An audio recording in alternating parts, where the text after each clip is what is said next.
Hey everybody, welcome back to the channel. So you can see already the changes that are already back in season 14, even with the levels. So you see, if I was level 500 before, has now reverted and I'm back to level 1, which means my level cap increase has increased. So let's go into the test range and we're going to cover all those changes and review everything that we discussed before. But I want to highlight it in the test range and give you guys all some quick notes. Guys and gals, let's talk about all those quick notes. Let's get into it and let's discuss those changes. I already have a laser sight guide here on the channel, so be sure to check that out. I have a vantage guide also being posted here on the channel, so be sure to check that out as well as we slide down. Now we're going to highlight first is going to be the Wingman change. We mentioned that the Wingman now uses sniper ammo. You see here first and foremost, you cannot attach though any sniper scope, so I just want to confirm that. But you can though add the sniper mag. The stocks cannot be added to the gun, so I want to highlight that there specifically. And the skull piercer or the booster reloader, you have to choose between one of the two, just as you did before if they were both on the ground loop. So that skull piercer, look at that damage, 113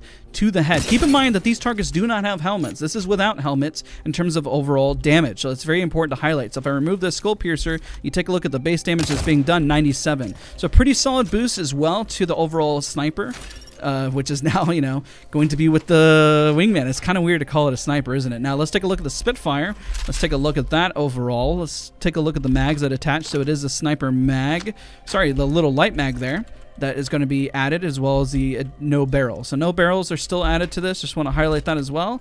And we take shots. Still a big beast of a gun overall in terms of doing damage. So if we look at the base damage, nothing has really changed, 1827, so no sneak peeks in terms of adjustments overall with the Spitfire. So just know that this is now a light gun. We talked about the G7 Scout in a short now being floor loot. I have that in a short as well, as the Volt being ground loot, so I just want to highlight those there. And the care package changes with the Rampage and the bow check are also part of my short as well. So Wattson has had a few changes. They said replacement of fences is better, so let's take a look at that real quick. Let's see if those changes actually really made a difference. Probably need a little bit more time in terms of how they place around angles.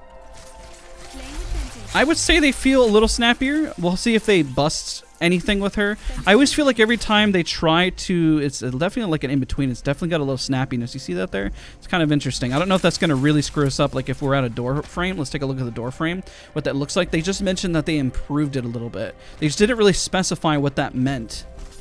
And if you go really, really fast, what that looks like. So if you were to do, let's say, fast fencing, it's not bad. I mean, the thing is that you kind of have diminishing returns depending on how fast you fence. The faster you go, unfortunately, the harder it is to get those fences down. So I'm kind of having that issue right now. I'm just trying to break it, essentially, to see what it does. Now, with Mad Maggie, let's take a look at that change. So that was also in the patch notes. Let's take a look at the projectile speed of her tactical. It was mentioned that her projectile speed was about... Ooh, okay. Yeah, that is a little bit faster, which kind of helps with the overall arc to making sure that you're a little bit more accurate with it or landing those shots. Her ultimate ability was adjusted a little bit in terms of the magnets lasting as long, as well as her ultimate barreling right through a Gibraltar dome. So I want to highlight the reminder from the patch notes that her ultimate can break a Gibraltar dome. So if we throw that forward, that slow effect, when it hits those magnets, nothing else should really have changed overall, but it was mostly her tactical ability when we look here in its projectile speed. So we're going to do, let's just switch between Legends, and let's just shoot that right up at the sky and see overall what that looks like. That is much faster. I have to say that is definitely a now increased projectile speed. So Newcastle has had a few adjustments, specifically with its tactical as well as dragging teammates whenever they're rezzing. Let's take a look at that speed. It's supposed to be much faster. That is definitely noticeably faster in terms of making a push. Before it was not clearing as much ground. Wow, that is definitely going to make Newcastle a lot more aggro. That is noticeable in terms of the pushes. Now, in terms of res, you are able to move a lot faster, but your direction in which you do it, you shouldn't be able to turn as much. I don't have any friends. I'm crying. Comment down below if you don't have any friends. They're all downloading the game, so I'm by myself making this content right now. We know how that feels. I'm just trying to get you guys all the news as fast as possible. Now, in terms of other changes, the Arc Star slow should not last as long. So let's highlight what that looks like once you get hit. Or the slowing effect, excuse me, once you get tagged. Should not last, and then once you get hit, it should dissipate, and the damage has been adjusted. It's just, I call it an Arc Star adjustment. I'm going to put on screen the patch notes from before so you see it. I'm going to overlay it right here so you know what those changes look like. Now let's take a look at the Eva-8 buff. The Eva-8 has had quite a few adjustments. Got the double tap. You see the hammer points are on the ground now for the pistol, so let's take a look at that. Let's look at it without the double tap. Decent. Let's take a look with each of these. You'll notice a difference here. The idea was that they wanted to increase the speed. That's definitely noticeable. Let's grab a purple now. That's a pretty substantial rate of fire. Now, this doesn't really fix the problem with the Eva-8 in terms of distance. You really got to close the gap on it. But if you're trying to do a massive amount of DPS like you just saw there, that right there will really, really knock down a player. So that's really where the Eva-8 will probably feel a lot more balanced and probably, honestly, quite OP. So let's take a look at an example like the Mastiff compared to the Eva-8 in terms of DPS. And I think you're going to be probably moderately impressed by the rate of fire which it has. So let's go to take out this dummy and reload here. The double, by the way, barrel for the Mastiff also has been adjusted, which is why I'm picking it up.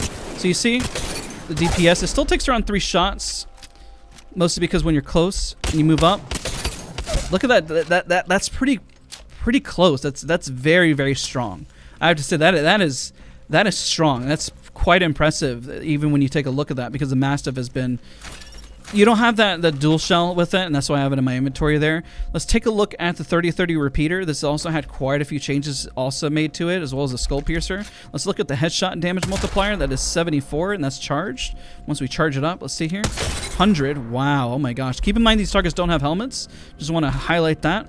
So let's grab the skull piercer. Let's look at the base damage that we just saw from a second ago. Let's hit this target here. 101, and we charge up the shot. Keep in mind it says 120, so let's go ahead and do that again. It says 120. I just want to make sure without again, these are without helmets. 120. Wow, that is very, very impressive. That is a substantial amount. The dual shell has already been added to this, so you can see that. Don't need the hop up anymore. This is a substantial buff to the 30-30 repeater, so we're going to highlight that here. Very clean, especially when you're taking very quick shots in quick succession. The 30-30 repeater now has a really strong space. Now, everything else in terms of attachments doesn't need anything else. I mean, realistically, why would you need anything else? Just slap yourself a nice 3x on that and just go to town with it. Now, if we were to compare both the G7 Scout versus the 30-30 repeater, I would say at the moment, when we look at these two, because this at one point was using the standard stocks and now use the sniper stocks. You can use a double tap with it, and you can also grab, whatever you need with it. You can't put a barrel. Remember, barrel stabilizers are for only the SMG specifically.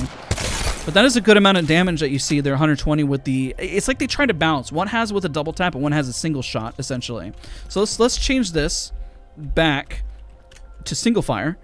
60 damage. But that rate of fire is really, really fast compared to the 30-30. So realistically, if you were precise with the 30-30 in terms of getting like poke damage, let's say like you were like this going for a peak shot, this is where it really shines. Because right here, realistically, you need a poke for an extra second. So that's where your poke damage is really going to make a really big difference between these two loadouts. Now, also just a friendly reminder, the Car SMG has also been adjusted. The Car SMG, let's go over to the heavy weapon loadout, that does not have a barrel at all. And notice that the interesting part is that it doesn't even have a laser sight attached to it. I know this is supposed to be for the SMGs, and I'm kind of surprised by that myself right now. I thought that was going to apply to all SMGs, but this doesn't even have any attachments. The Car SMG is here for versatility of using two, but it doesn't really excel in one way or the other. Let's say with like the Volt, because the Volt can have a better hipfire spread, and you can choose a laser sight, whichever one you want specifically with it. So now you have 3 SMGs that are, I guess you could say, quote unquote, better balanced. Now with the car, at least now you just know in general what it's going to feel like and how to utilize that loadout specifically for it. The L-Star did get a little bit of a tweak, so let's take a look at that L-Star. Keep in mind this cannot use a laser sight. So it's gotten a bit of I guess you can call it a buff. It just feels a little bit better. I still would grab a Volt over the L-Star. I would say visual clutter-wise, it's still around the same. It actually looks like it's a little less. You're going to have to comment down below. I know that wasn't in the patch notes, but it does look a little less compared to where it was at before. So everything else here in terms of loadouts, in terms of Legends, when we look at the list, I believe that covers just about everything. I know Mirage, just as a reminder, can get picked up on Seer scans, your clones, so to speak. Revenant has had just, I believe it was a quality of life change, and Horizon's ultimate, let's highlight that real quick. You can destroy it with your own grenades. Now that's a pretty big change because that's also friendly fire. That was a last minute change that looked like that Respawn did not put in the patch notes yesterday. So technically she got quite the nerf to her ultimate, because that's the power play that you have with it. What you usually do to opponents is just like, they're down below, okay, oh my gosh, start nading them, nade them out, nade them out, nade them out. And you throw all the nades near it. Well, that's going to do all that sizable damage, and it's going to take it out immediately. So that's just a friendly reminder for all Horizons. I know that's not ideal. That does kind of suck. I'm not going to lie. But for those that are getting sucked into that, that's really not bad. If we look at the health, or excuse me, the gun pool, there's a lot more light guns overall, but just as a friendly reminder that it definitely is a lot more balanced from where it was at before. Now, I believe this covers just about every single change that was made outside. Oh my gosh, how could we forget this? Remember, the knockdown shield now is what revives your teammates. So we hover over here, revive squad mates with bonus shields and health. Deep pockets, let me show you what that looks like. So we have that here. The inventory slots, you see how it increased? Deep pockets. Deep pockets is backpack. Self-revive is knockdown. There is no, sorry, the revive shield, it's a bad habit. Knockdown shield no longer has self-revive. Self-revive is gone, ladies and gentlemen. It is officially gone. It is no longer in the game, and all this does is it revives your teammates with bonus shields and health. You give this to your Lifeline, your Gibraltar, your Newcastle, and they're going to love you forever. Now, deep pockets, that can really just go to anybody who's going to stack themselves some heals, so it just depends who you want to become the pack rat of the group. So I believe this was just about everything that was changed. This is actually quite a bit overall. Hopefully this is helpful if you're at work, if you're at school, or anything, and you just kind of need these changes. That's why I made this video. I kind of had it before what those changes look like, but now you get to see it in game and hop on in and just hopefully you don't feel overwhelmed overall with all the changes. So again, thank you guys so much for watching. Don't forget to leave a like, comment down below. Let me know if I missed anything. Hopefully I cover it in a different guide, specifically when it comes to Vantage. So I appreciate all of you, and I'll see you guys all in the next video.